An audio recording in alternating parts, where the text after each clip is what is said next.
If you fancy something a little bit more upmarket than your average family car, but don't want to pay a premium for a premium brand, then the VW Passat is well worth a look. While it's desirable, it's also very practical too. For instance, on this Estate version, because you can fold out the seat bases, when you put the backs down, you get a completely flat load bay. And if you don't go for a spare wheel, you get a rather large secret compartment under here. And if I just put them back, you'll see that for rear passengers, there's absolutely loads of knee and headroom. And it's pretty much a similar story on the saloon version too. As for the front, well, there's lots of useful storage cubbies.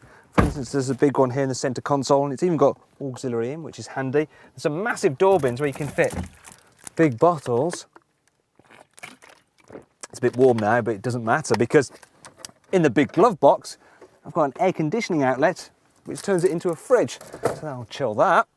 As for the rest of the interior, the design is pretty stylish, and all the controls, they're logically laid out.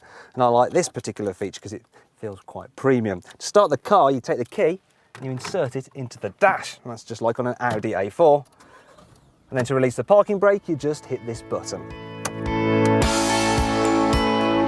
It's very easy to find an ideal driving position here in the Passat because there's loads of adjustment in the driver's seat and the steering wheel.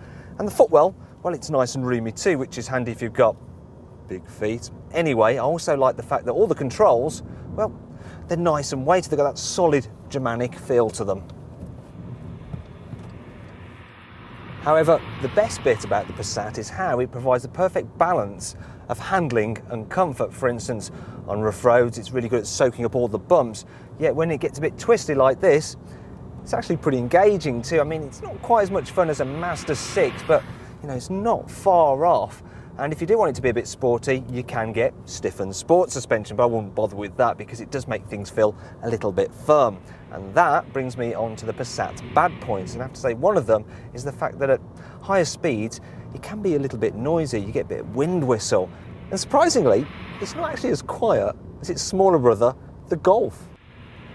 Also, while I'm having a moan, I'm going to complain about the fact that some of the materials in the cabin don't feel as upmarket as you'd imagine in a VW car, and the fact that you don't get cruise control on the entry-level model like you do on a Vauxhall Insignia is a little bit mean.